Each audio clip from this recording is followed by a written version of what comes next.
त्रिवार पंचांग प्रणाम बंटीजी. वंदन सा चुके चुके हो। बंटीजी, जो अब अपन आनापान करते हैं, आनापान करते समय आधा घंटा हो गया कि शरीर में ऐसी एक ठोस सी संवेदना मालूम होती है कि भाई ये ठोस शरीर हो गया. उसके बाद में मन में चित्त में विचार आते हैं, इधर से उधर से हर एक विचार आते हैं. तो विचार को धसते जा रहे हैं, धसते जा रहे हैं, धसते जा रहे हैं. तो वो बाहर कैसे निकले जल्दी से कि भाई मेरे को विचार आ रहे हैं ये. तो सत्य कैसे जागरूक करना जल्दी से, इसकी वजह से मुझे जरा जानकारी है.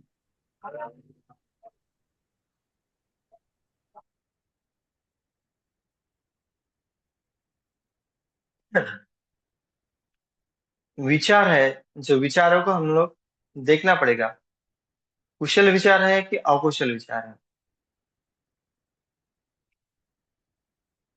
समाधि साधने का अभ्यास जो है, कुशल चित्त की एकाग्रता। जब तक हमारा मन कुशल चित्त में एकाग्र नहीं होगा, तब तक हमें हल्कापन नहीं महसूस होगा।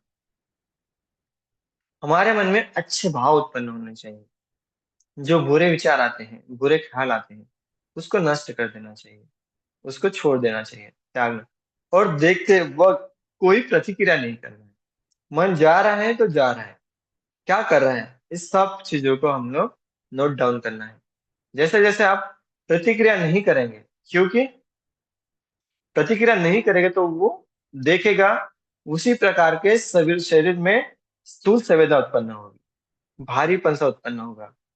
और जब हम लोग देखते हैं, जब भारीपन भी आएगा, भारीपन आने के बाद में वो भी धीरे धीरे धीरे धीरे उसमें गर्मी उत्पन्न होती है। और गर्मी उत्पन्न होने के बाद में वो नष्ट हो जाता है। हर एक संस्कार चलता है। जो विचार आया हुआ है, जो विचार आया हुआ है, हम लोग उसको साक्षी भाव से देखना चाहिए, कोई प्रतिक्रिया नहीं करते हुए। उसको बढ़ाना नहीं है, आया है तो आया है। क्यों आया है? क्योंकि मैंने भूतकाल में वैसे संस्कार बनाए हैं, वो आया हुआ है। तो हमें कोई प्रतिक्रिया नहीं करते हुए मन को एकाग्र रखना है सांस के प्रति। जब रखते हैं, तब मन धीरे धीरे धीरे धीरे सूक्ष्मता की ओर बढ़ता है। पहले तो भारी आता है, धीरे धीरे हम अगर प्रतिक्रिया करेंगे तो बढ़ता भी, लेकिन प्रतिक्रिया उसके प्रति नहीं करनी। जो भी हो रहा है, विचार आ रहा है तो आ रहा है, लेकिन हमें जो अकुशल विचार आ रहा है, उसको कुशल विचारों में कन्वर्ट करना है। जो भी हमने कुशल कर्म किया, जैसे किसी को दान दिया, सवेरे हमने धम्म श्रवण किया, या बुद्ध को पानी दिया, भोजन दिया, बुद्ध की वंदना किया, है ना। तो उसको जब जैसे हम अपने चित्त को अकुशल विचार से कुशल विचारों को तरफ को मोड़ते हैं, उसी प्रकार में हमारे मन में प्रीति और सुख उत्पन्न होता है। जैसे हमारा मन बुद्ध की ओर लगता है, वैसे ही हमारे मन में प्रीति और सुख उत्पन्न होने लगता है। शरीर एकदम प्रीति प्रीति प्रीति में उत्पन्न होता है। तो हमारे जो बुरे विचारों को है, ज्यादा से ज्यादा हटाना है। बुरे विचार आने से हमारा शरीर दूर होता है।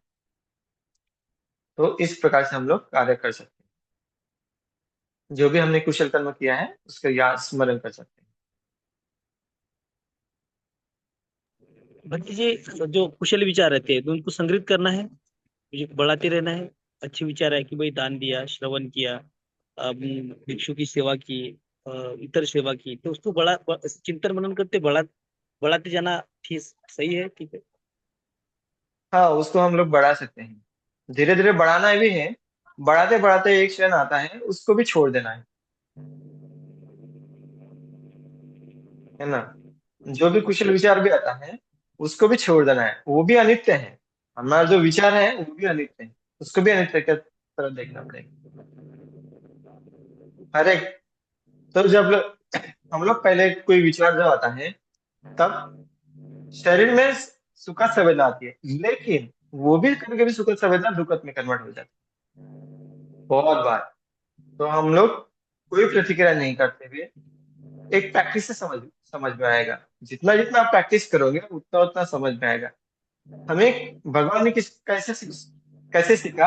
अपने अनुभूति के स्तर से सीखा, है ना। उसी प्रकार हमें भी अपने अनुभूति के स्तर पर, मेरी काया कैसे काम करती है, मन कैसे काम करता है, वही हमें सिखा सकता तो हमें भी जब हम समाधि साधना में बैठते हैं तो हम लोग उसको प्रैक्टिस करते हैं। प्रैक्टिस करने से हम अपने आप को जान पाएंगे। धीरे धीरे धीरे धीरे प्रैक्टिस ही होता है कि क्या सही है क्या गलत है। अभी हम लोग कहेंगे कि ये बढ़ाना चाहिए, बढ़ाना तो चाहिए। क्यों? क्योंकि अकुशल विचार आ रहे हैं। ठीक है, अकुशल विचारों को जो आ रहा है उसको हटाने के लिए कुशल विचार करना पड़ेगा। पर उस कुशल विचारों को भी धीरे धीरे नष्ट करना है, अच्छा कर्म करना है। करते करते करते वो भी नष्ट करना है ना। एकाग्र मन को जब एकाग्र हो गया, हम लोग कुशल विचार में हमारा मन एकाग्र हो गया, अकुशल विचार को छोड़ दे, तो जो विचार है वो भी देखना पड़ेगा कि ये विचार भी है, उत्पन्न होकर नष्ट हो रहा है। तब उसका विचारों का भी उदय में देख पाएंगे। जब विचारों का उदय में देख पाएंगे तो उसको छोड़ देंगे। छोड़ देने के बाद में हमें निरोध समापत्ति का ज्ञान मिलता है। जय बंटी, साधु साधु साधु, खूब खूब धन्यवाद।